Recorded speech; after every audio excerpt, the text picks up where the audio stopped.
হয়ে গেছে মুখ্যমন্ত্রীর নির্বাচন, হয়ে গেছে মুখ্যমন্ত্রীর শপথ গ্রহণ। এবার আমাদের টলিগঞ্জের অনেক অনেক আবদার রয়েছে ওনার কাছে। উনি নতুন মুখ্যমন্ত্রী হয়ে এসেছেন, এই ৫টা বছর ওনার জন্য খুব খুব ডিফিকাল্ট হবে, কারণ একটা স্টেট অলমোস্ট ধ্বংসের পথে বলা চলে, সেরকম একটা পরিস্থিতিতে রয়েছে। এত ঋণ, এত কিছু, কিন্তু আশা তো আমাদেরও থাকবে। আমি বাকি জায়গাগুলোতে উনি কি করবেন, শিক্ষা, স্বাস্থ্য ইত্যাদি, সেগুলোর ভিতরে কি করবেন, সবকিছু একসাথে ইনভলভড। মানে ওগুলো যদি ভালো না হয় কোনোদিনই সিনেমা ভালো হয়ে যাবে এরম নয়। কিন্তু আমি একজন সিনেমার সাথে যুক্ত মানুষ হিসেবে বলছি, আমাদের ইন্ডাস্ট্রিতে সবার আগে এই যে পাপিয়া দেবী এসছেন, ওনার কাছেও অনুরোধ, উনি যেন শীর্ষস্থানীয় যে রুলিং পার্টি রয়েছে তাদের কাছে এই ব্যাপারটাকে আরো বেশি করে মানুষের সামনে নিয়ে আসেন। এই যে অঙ্কুশ যে কথাটা বলছে যে 30 টাকা 50 টাকা করে, আজকে যাকে যেভাবে আপনি ট্রোল করুন না করুন, আমি এটুকুই বলবো যে আমাদের ইন্ডাস্ট্রিটাকে গ্রোথ হতে হবে, গ্রোথ হতে হবে। ইমেজের ধাজিয়া উড়ে গেলে হবে না। আজকে যদি অঙ্কুশের ইমেজের ধাজিয়া উড়ে যায়, আজকে যদি দেবের ইমেজের ধাজিয়া উড়ে যায়, জিতের ইমেজের ধাজিয়া উড়ে যায়, কোনো নায়ককেই আমরা সম্মান করি না, এরকম যদি মানসিকতা আমাদের বাঙালিদের ভিতরে তৈরি হয়ে যায়, তাহলে বিশ্বাস করুন কোনো সিনেমাই চলবে না। এটা খুব সত্যি কথা। এবং কোনো সিনেমা না চললে বিশ্বাস করুন আমাদের ইন্ডাস্ট্রি ড্রপ হবে। এবং সিনেমা চলা মানেও কিন্তু আমাদের উন্নতি হওয়া। আপনি ভাবছেন হয়তো সিনেমা চলে আর কি হবে, বিশ্বাস করুন সিনেমার সাথে অনেক মানুষ ইনভলভ থাকে। আপনার একটা হলের সামনে একটা ধুরন্ধর চললে কত লোক যে বিড়ি সিগারেট বেচেও খায় আপনি ভাবতে পারবেন না। প্রচুর টাকা উপার্জন হয় একটা সিনেমা চললে। তো আমি বারবার বলবো যে যে জিনিসগুলো নিয়ে আমরা এত দিন ধরে কথা বলেছি, নন্দনের মতন হল গোটা পশ্চিমবাংলায় অন্তত 20 থেকে 30টা খুলতে হবে। এই সরকারের কাছে যথেষ্ট রকম অর্থ রয়েছে। এটা একটা কেন্দ্রীয় সরকারের সাথে ডাবল ইঞ্জিন সরকার।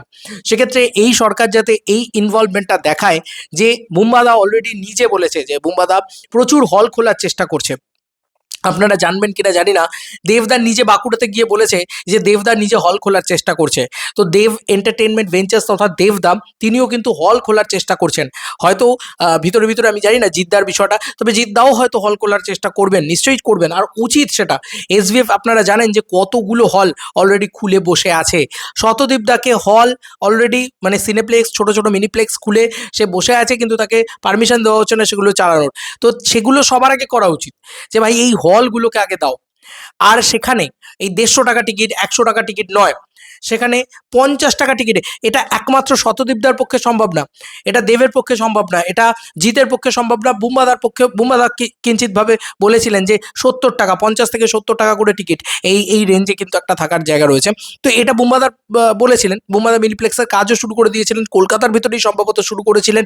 আমি চাই গ্রামে গঞ্জে মফস্বলে যে 700+ সিঙ্গেল স্ক্রিন ছিল, যেটা বারবার চিরঞ্জিত বাবু এক কথা বলে আসেন যে 700+ সিঙ্গেল স্ক্রিন, তো সেই বিষয়টা কিন্তু আবার আমাদের ফিরিয়ে আনতে হবে। 700 ছেড়ে দাও, আমরা অন্তত 300-তে ঠেকাই, বেশি দরকার নেই, 300-তে ঠেকাই। এই সবাই মিলে দেব, বুম্বাদা, জিৎ, তারপরে তোমার সুরিন্দর ফিল্মস, এদিকে এসভিএফ, এদিকে শতদীপদা, ঠিক আছে, এদিকে সরকার, এই সব মিলিয়ে আমরা এটা করতে পারবো না? বিশ্বাস করুন আমাদের জেলা আছে 20টি বা 21টি, আমি এক্সাক্ট জানি না। তো এই যে 21টি জেলায় 21টি সিনেমা হল, 21টি সরকারি সিনেমা হল, নন্দন রয়েছে একটা কলকাতার বুকে, যেখানে 30 টাকা দিয়ে মানুষ সিনেমা দেখতে পারেন। এবং আপনি তার কিছুটা দূরে গেলেই রাধা স্টুডিও পাবেন, যেটা সরকার এত কাছাকাছির ভিতরে দুটো প্রিভিয়াস সরকার দুটো হল খুলে দিয়েছিল, যেগুলো দুটোই সরকারি হল। কিন্তু আমি অবাক হয়ে যাই যে বাঁকুড়াতে কেন একটা সরকারি হল নেই, যেখানে 30 টাকায় এসিতে বসে আরামসে একটা সুন্দর সিনেমা দেখা যাবে। এই উপকারটা করুন না। এই যে এত কথা হচ্ছে যে বাইরে থেকে আর্টিস্ট আসা বা গুন্ডাগার্দি, সেগুলো তো ছিলই, সেগুলো তো আমি বলছি যে বাইরে থেকে কেউ এসে শ্যুট করতে চাইতো না, বাংলাদেশ থেকে কেউ এসে শ্যুট করলে তাকে একদম ঘাড় মোটকে টাকা নিয়ে নেওয়া হতো। আর এত টাকা নিয়ে নেওয়া হতো যে ভাই পুরো লুটে খেয়ে নিয়েছে একদম। যাই হোক, তো সেগুলো সব ভাই সেগুলো তো নয় বন্ধ হলো, কিন্তু আমার কাছে কথা হচ্ছে যে যদি হলটা বাড়ে, যদি সরকারি হল আরও বাড়ে, তাহলে সিনেমার ব্যবসাটা বাড়বে। এই হলগুলোর উপরে তাকিয়ে অনেক ছোট ছোট সিনেমা তৈরি হতে পারবে। সব সিনেমা যাতে নন্দনে মুক্তি পায়, প্রতিটা সিনেমা যাতে সরকারি হলে মুক্তি পায়, সরকার এগেনস্ট, সরকার পোজে মানে কি বলবো, সরকারের প্রোপাগান্ডা ছবি যা হোক, সব সব যেন মুক্তি পায়। কারণ এরকম অনেক ক্ষেত্রে আমরা দেখা গিয়েছে নন্দনটাকে পুরো একদম মানে কি বলবো, একদম গুন্ডাগিরির জায়গায় নামিয়ে নিয়ে আসা হয়েছে। নন্দন নাকি পাবে না প্রজাপতি, কেন না মিঠুন চক্রবর্তী আছে। এটা তো ঠিক নয়, এটা তো ঠিক নয়। এই জায়গাটা তো একেবারেই ইয়ে নয়। জিদ্দা এতদিন ধরে নন্দন পাননি, আজকে জিদ্দা যদি রেগুলার নন্দন পেতেন কি লেভেলের হাউসফুল হতে পারতো ছবিগুলো, এবং জিদ্দাও ছোট ছবি করতে পারতেন। তো আমার কাছে বক্তব্য হচ্ছে, যেটা এতদিন ধরে আমরা বলে এসেছি, যেটা সব থেকে বড় সমস্যা আমাদের এখানে, সেটা হচ্ছে আগে তো বেকারত্ব দূর করতে হবে, ঠিক আছে, প্রথমত চাকরি দিতে হবে। তারা যে শ্বেতপত্র করেছে তাদের ভিতরে কিন্তু প্রচুর প্রচুর কি বলবো, মানে অঙ্গীকার রয়েছে, তাদের প্রচুর বক্তব্য রয়েছে নতুন সরকারের, যে এটা আমরা 1 বছরের ভিতরে করব, এটা আমরা 2 বছরের ভিতরে করব, এই বক্তব্য তাদের রয়েছে। এই 5টা বছর প্রচণ্ড ভাইটাল 5টা বছর, এই 5টা বছরে তাদের ভয়ানক কাজ করতে হবে, আমি সেটা সবসময় বলছি। কিন্তু একজন নাগরিক হিসেবে, একজন সিনেমা প্রেমী মানুষ হিসেবে, একজন সিনেমার সাথে কিঞ্চিতভাবে একটা সূক্ষ্ম লাইনে যুক্ত থাকা হিসেবে আমি এইটুকু বলতে পারি যে বাংলায় যাতে বাইরে থেকে ইনভেস্টার আসে সেটা সবার আগে দেখুন। রিলায়েন্স যাতে বাংলায় আবার ফিরে আসে, বাইরে থেকে এসে যদি ধর্মা বা এরকম ধরনের বড় কোনো প্রোডাকশন হাউস যাতে আমাদের বাংলা ফিল্ম ইন্ডাস্ট্রিতে আবার ইনভেস্ট করতে শুরু করে, বড় বড় ইন্ডাস্ট্রিয়ালিস্টরা যাতে বাংলা সিনেমাতে এসে আবার ইনভেস্ট করতে শুরু করে, কারণ মার্কেটটা রিভাইভ করে গেছে।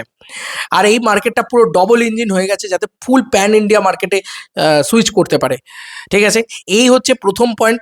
দ্বিতীয় পয়েন্ট হচ্ছে সব থেকে বড় পয়েন্ট, যেটা সেটা হচ্ছে হলটা খুলুন, সরকারি হল দয়া করে ইমিডিয়েটলি তারা এটা প্ল্যানিং করুক, যে বেশি না 20টা হল, 20 কোটি টাকার প্রজেক্ট, হাজার হাজার কোটি টাকার প্রজেক্ট হচ্ছে, মাস গেলে 1,500 টাকার 3,000 করে দেওয়া হচ্ছে, ঠিক আছে। এই সমস্ত জিনিসপত্র হচ্ছে, কিন্তু জাস্ট 20টা হল, বিশ্বাস করুন, খুব বেশি হলে পার হল খুলতে 1 কোটি টাকা লাগবে, তার থেকেও কম হবে খরচ। আমি বলছি মিনিপ্লেক্স খুলুন, তাতেও সমস্যা নেই, কিন্তু সেটা যেন হয় প্রত্যেকটা জেলায় একটা করে সরকারি হল, যেখানে ন্যায্য মূল্যে বা খুবই অল্প প্রাইসে, ভর্তুকি প্রাইসে 30 টাকা থেকে 50 টাকার ভিতরে সিনেমা দেখা যাবে। বিশ্বাস করুন, আজকে মানে ভানুপ্রিয়া ভূতের হোটেলও চলবে সেক্ষেত্রে, এবং বিশ্বাস করুন আজকে সবকটা ছবি চলবে, এবং সিঙ্গেল স্ক্রিনকে আস্তে আস্তে প্রাধান্য দিতে হবে, যে যাতে সবাই যাতে হল খুললে, মানে আজকে আমি একটা জমি অ্যালট করলাম, আমি একটা পয়সা খরচ করে একটা হল করলাম, কিন্তু সেটা পারমিশনই পেলাম না, পারমিশনই করতে দেওয়া হলো না, এটা যেন না হয়। খুব শীঘ্রই যেন সেই পারমিশন দিয়ে দেওয়া হয় শতদীপদার মতন মানুষজনদেরকে, তাহলে তারা আরও বেশি হল খুলতে পারবে। এসবিএফ দেখতেই পাচ্ছি আমরা কী লেভেলে একটার পর একটা হল খুলেই যাচ্ছেন। আমাদের ত্রিবেণীতেও একটা খুলেছে, ত্রিবেণী মিনস শ্রীরামপুরের আর কি, মাহেশে ত্রিবেণী অ্যালকভেজ যেটা, সেখানেও তারা এসবিএফ একটা খুলছে। তো দুর্গাপুজোর ভিতরে তারা চালু করে দেবে হয়তো, তো বা হয়তো সোনাদা থেকেই চালু হবে, আই ডোন্ট নো। এবং সব থেকে বড় কথা, এবার কিন্তু বাংলা ছবি সোনাদা থেকে আমার মনে হচ্ছে একটা বাউন্স ব্যাকও করবে, যে ভালো ব্যবসা করা যেটাকে বলে সেটাও করবে, একটা ভালো রকম ব্যবসা করা সেটাও করবে। দেখে নেবেন, আমার যেটা মনে হয় এটা কিন্তু হতে পারে যে একটা দুর্দান্ত ব্যবসা, কারণ সব হয়ে গেছে। কৌশিক গাঙ্গুলি খুব ভালো স্টেটমেন্ট দিয়েছে যে সব হয়ে গেছে, এবার সব যারা যারা রাজনীতি করেছে তারা তারা অভিনয় ফিরুক, তারা ভালো অভিনয় করুক। রুদ্রনীল বাবুকে আমরা অভিনয় দেখতে চাই, কি ভালো অভিনয় উনি। আজকে আপনারা ধূমকেতু দেখুন তো, মানে ওটিটি প্ল্যাটফর্মে ওনার অভিনয়ের সত্তা জাস্ট নেক্সট লেভেল ভাই। ওনার অভিনয় ফেরা উচিত সবার আগে, উনি দুর্দান্ত অভিনেতা, ওনার অভিনয় সবার আগে দরকার, আমি তো অন্তত এটা মনে করি। যাই হোক, যেগুলো নিয়ে মেন পয়েন্ট, আমরা অন্যান্য জিনিস নিয়ে আলোচনা করছি, খিল্লি করছি, একে ধরছি ওকে টানছি, দৌড় ভাই, বাদ দে না ভাই। জিৎ পলিটিক্সে গেল কি গেল না, দেব পলিটিক্সে থাকলো কি থাকলো না, এটা বড় কথা নয়। বড় কথা হচ্ছে যে কটা হল তৈরি হলো, এবং সেগুলো সরকারি কিনা, সেগুলো সেখানে কম প্রাইসে। বিশ্বাস করুন, 30 টাকায় যদি একটা সিনেমা দেখা যায়, তাহলে এই বাংলার যা এখন পরিস্থিতি, তাতে মানে 30 টাকায় যদি একটা সিনেমা দেখা যায়, তাহলে আমি এইটুকু বলে দিলাম যে একটা ছেলে 10 বার সেই সিনেমাটা দেখবে, 10 বার সেই সিনেমাটা দেখবে, এটা দেখবেই দেখবে।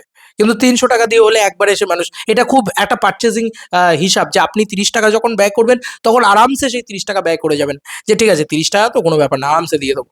কিন্তু এটাই যদি 300 টাকা লাগে দেখতে, তখন কিন্তু আপনি দুম করে ব্যয় করবেন না কোনো ছোট ছবির ক্ষেত্রে, স্পেশালি বাংলা ছবির ক্ষেত্রে। এবং এই যে নন্দনের ভিতরে বাংলা ছবি চালানো হবে, অন্য কোনো ভাষার ছবি চালানো হবে না, এইটা যে সরকারের যে ইমপ্লিমেন্টটা ছিল, এটা খুব ভালো ইমপ্লিমেন্ট ছিল।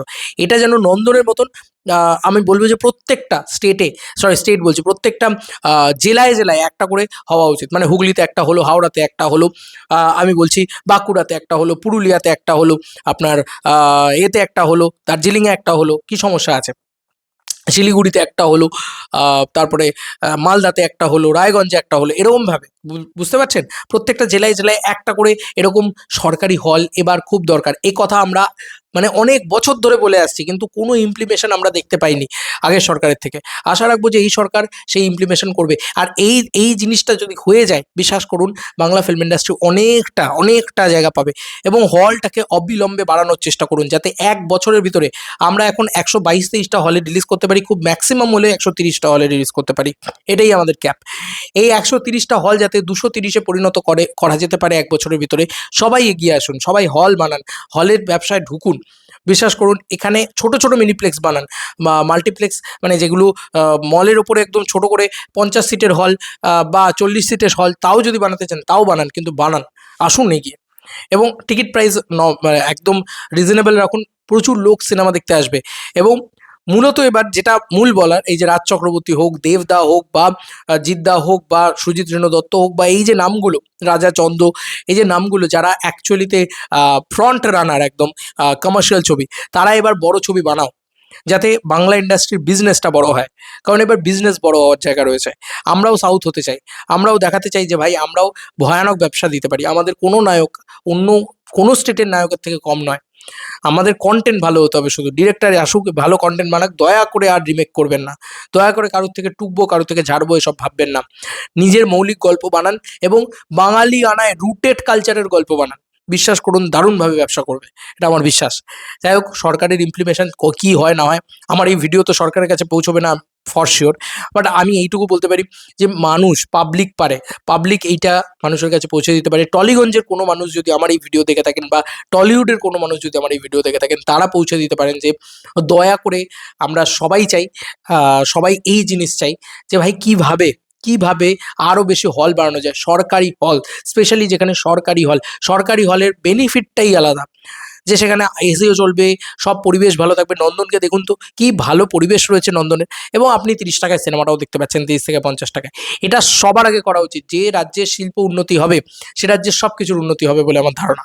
এবং আমি একজন যেহেতু বাংলা সিনেমার সঙ্গে যুক্ত মানুষ হিসেবে আমি বলছি, বাংলা ইন্ডাস্ট্রি শেষ, বাংলা ইন্ডাস্ট্রি আর কিছু করতে পারবে না, এই আশা আমি রাখতে চাই না। আমি সবসময় চাই বাংলা ইন্ডাস্ট্রি ঘুরে দাঁড়াক, কামব্যাক করুক, উড়িয়ে দিক, একদম ব্যবসা করে উড়িয়ে দিক, এটাই আমি সবসময় চেয়ে এসেছি।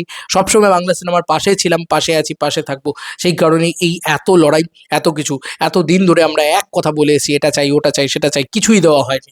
এবার ফাইনালি এই সরকার এসে যেন এইগুলো করেন, যে প্রতিটা জেলায় একটা করে নন্দন, বেশি না, একটা করে নন্দন। আমি বলছি না যে 10টা করে নন্দন বানাতে, একটা করে নন্দন, বিশ্বাস করুন মাত্র 20টা সিনেমা হল বানাতে হবে, 20 থেকে 22টা সিনেমা হল বানাতে হবে, এইটুকু বানিয়ে ফেলুন। 30 টাকা করে টিকিট, ভালো পরিষেবা দিন, সরকারি হল, আর কিচ্ছু চাই না, আর কিচ্ছু চাই না। সারা বাংলার মানুষ সিনেমা দেখতে চায়, এবং খাদান প্রমাণ করেছে যে সারা বাংলার মানুষ সিনেমা দেখতে চায়। গোটা বাংলা, ধূমকেতু প্রমাণ করেছে যে শুধু কলকাতা নয়, গোটা বাংলার মানুষ সিনেমা দেখতে চায়। তো বাংলা সিনেমা দেখতে চায়, সব থেকে বড় কথা। তো এই ছিল এখনকার মতো ভিডিও। তোমাদের কার কি মতামত, ভিডিওটাকে নিয়ে জানিও কমেন্ট সেকশনে। চলো বন্ধুরা, নতুন কোনো ভিডিওতে দেখা হবে, বাই বাই।